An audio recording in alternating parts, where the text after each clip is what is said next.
नमस्कार दोस्तों, welcome to one day exam classes. देखिए आज है 9 मई 2022 और आज के दिन आपका रेलवे एनटीपीसी सीवीटी 2 का एग्जाम संपन्न हो चुका है। तो आपने जो प्रश्न हमारे पास भेजे हैं उसी के बेसिस पर आपको सारे सबसे सही उत्तर बताने जा रहे हैं। हम आपको प्रथम शिफ्ट का पेपर करा रहे हैं। तो प्रथम शिफ्ट में पूछा गया था आर्टिकल 239 में किसके बारे में उल्लेख किया गया है। तो आर्टिकल 239 केंद्र शासित प्रदेशों का जो प्रशासन है वो राष्ट्रपति के द्वारा होगा। यदि राष्ट्रपति उचित समझे तो बगल के किसी राज्य के राज्यपाल को इसके प्रशासन का दायित्व सौंप सकता है या एक प्रशासक की नियुक्ति करता है। जैसे कि आपको मालूम है कि भारत में 28 राज्य हैं और 8 केंद्र शासित प्रदेश हैं। तो ये 8 केंद्र शासित प्रदेश में या तो राष्ट्रपति प्रशासक की नियुक्ति करता है या उपराज्यपाल की नियुक्ति करता है, या फिर अगर कहीं पर उपराज्यपाल नहीं है तो उसके बगल वाले राज्य के राज्यपाल को इसका दायित्व को सौंप सकता है। तो आर्टिकल 239 जो है वो राष्ट्रपति के प्रशासन के बारे में उल्लेख करता है। अगर आपको वीडियो अच्छा लग रहा हो तो वीडियो को लाइक कर दीजिएगा।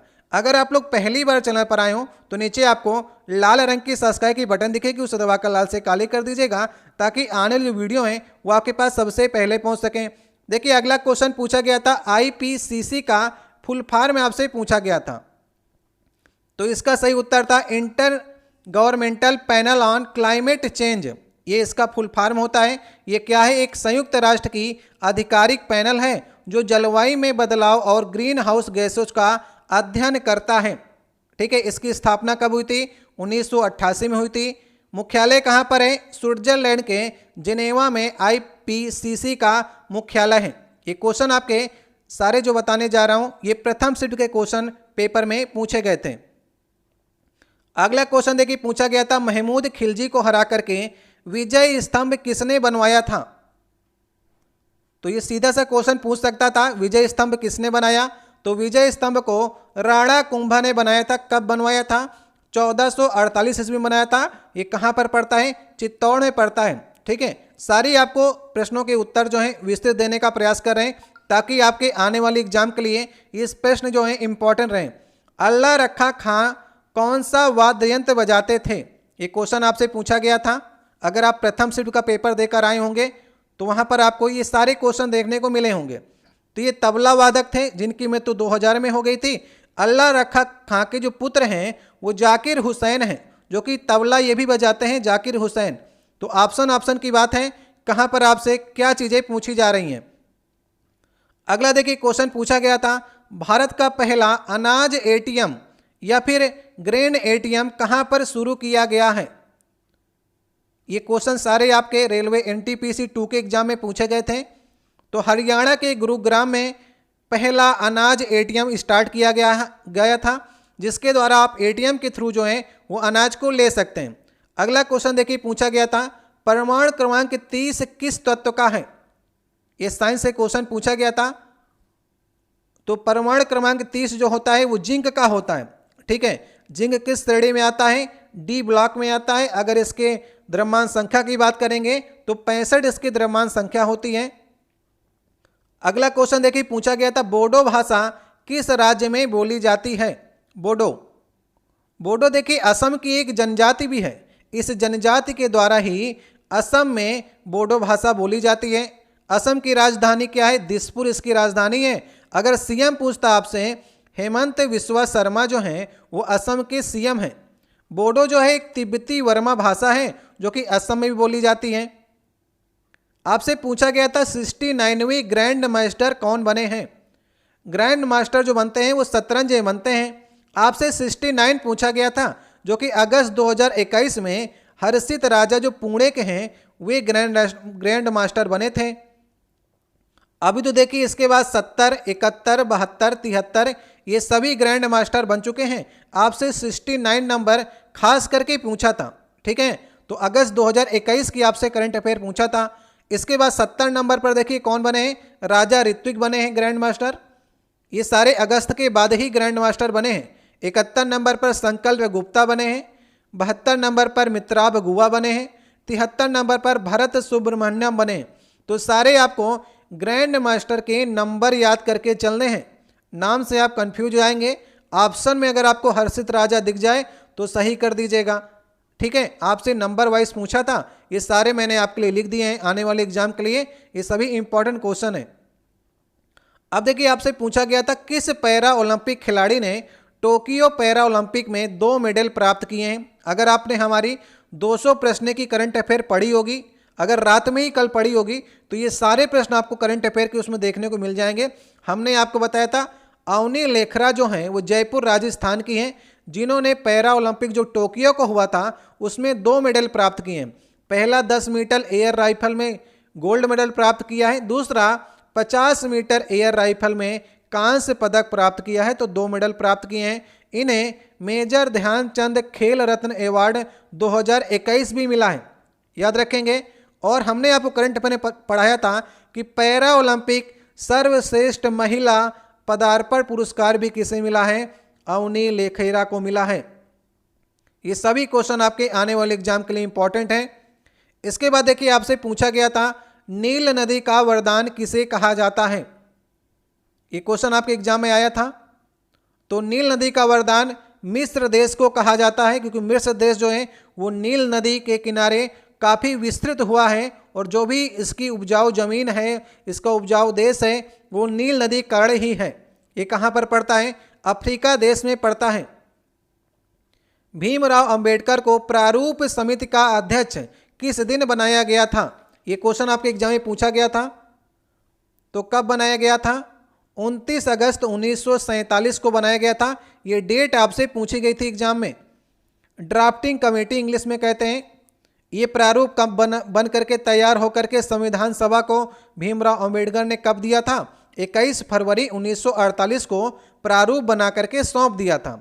इस समिति में आपसे पूछे जाते कितने सदस्य थे, पहले भी एग्जाम में पूछा गया है कि प्रारूप समिति में कितने अध्यक्ष थे, तो 7, मतलब भीमराव अंबेडकर को मिलाकर के इस समिति में 7 अध्यक्ष, मतलब 7 लोग थे, जिसमें से भीमराव अंबेडकर इसके अध्यक्ष थे।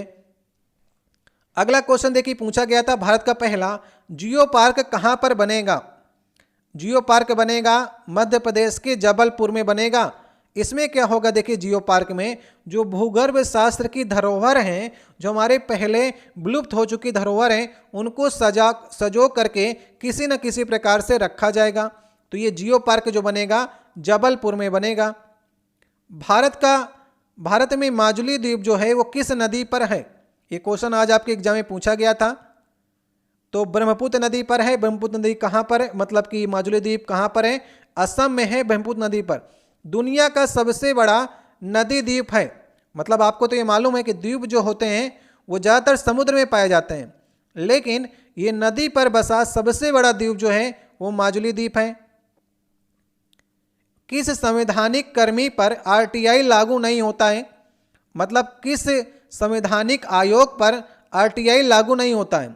ठीक है, आरटीआई महान्यायवादी पर लागू नहीं होता है, ये आपके ऑप्शन में थे। आर्टिकल 76 में भारत के महान्यायवादी पर चर्चा की गई है।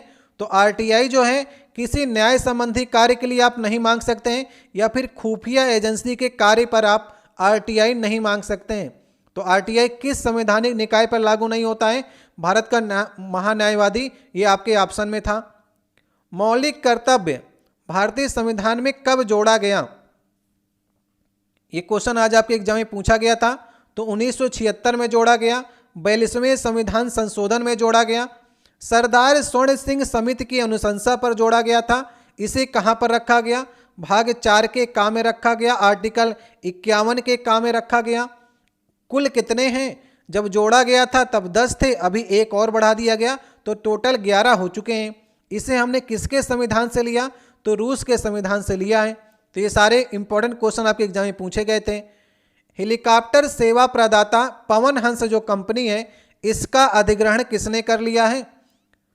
तो सरकार ने अपनी जो भी हिस्सेदारी थी 51% वो पवन हंस की बेच करके स्टार 9 मोबिलिटी को दे दिया है। तो अब हेलीकॉप्टर जो सेवा पवन हंस है स्टार 9 मोबिलिटी की कंपनी की हो गई है।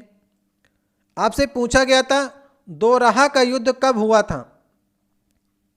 दोराहा या फिर इसे देवरा का युद्ध भी कहते हैं, जैसा कि आपके एग्जाम में पूछा गया था दोराहा। ठीक है, तो किसके किसके बीच में हुआ था, यह महमूद लोदी और हुमायूं के मध्य में हुआ था, जिसमें हुमायूं विजयी हुआ था। हुमायूं के द्वारा और भी युद्ध लड़े गए थे जो कि आपके एग्जाम के लिए इंपॉर्टेंट हो सकते हैं, जैसे कि चौसा का युद्ध 1539 में हुआ, बिलग्राम का युद्ध 1540 में हुआ जिसमें हुमायूं हार गया था, फिर इसकी सत्ता चली गई, फिर सरहिंद का युद्ध 1555 में जीत करके हुमायूं ने अपनी सत्ता को फिर से वापस किया। तो सारे युद्ध आपको याद करके चलना है। देवरा 1532, चौसा 1539, बिलग्राम या फिर कन्नौज का युद्ध कहते हैं 1540, सरहिंद 1555। इसके बाद आपसे पूछा गया था चिहुआ हुआन रेगिस्तान कहाँ पर है? ये मैक्सिको में पड़ता है। मैक्सिको किसका पार्ट है? यूएसए का पार्ट है, मतलब अमेरिका के, अगर आप संयुक्त राष्ट्र अमेरिका का नीचे का भाग देखेंगे वहाँ पर मैक्सिको देश पड़ता है। तो वहाँ पर चिहुआ हुआन एक रेगिस्तान है, ये आपसे पूछा गया था। प्लासिक युद्ध आपने कहा, प्लासिक युद्ध कब हुआ था? ये भी क्वेश्चन आया था। तो प्लासिक युद्ध 1757 में हुआ था। और बक्सर के युद्ध अगर आपसे पूछेगा तो 1764 में बक्सर के युद्ध हुआ था। ये सारी डेटें आपको याद करके चलनी है। अगला क्वेश्चन देखिए, पूछा गया था कि चंपारण सत्याग्रह कब प्रारंभ हुआ था? तो चंपारण 1917 में बिहार में हुआ था। गांधी जी ने पहली बार सत्याग्रह का प्रयोग जो है वो चंपारण सत्याग्रह में ही किया था। ठीक है, तो ये सारे क्वेश्चन आपने हमारे पास भेजे हैं। अगर आप पहली शिफ्ट का पेपर देकर आए होंगे तो ये सारे प्रश्न आपको देखने को मिले होंगे। अगर आपको और भी प्रश्न याद आते हैं तो आप हमारे व्हाट्सएप नंबर पर भेज सकते हैं 8795 34 13 62। ये हमारा व्हाट्सएप नंबर है। इसमें आप 2-3 शिफ्ट के पेपर ही भेज सकते हैं। और भी जो आपको प्रथम शिफ्ट के पेपर याद आते हैं, जैसे इसमें से कुछ प्रश्न आपको लग रहे होंगे कि कुछ अलग तरीके से पूछे गए थे, क्योंकि लोगों ने याद करके ही बताएं।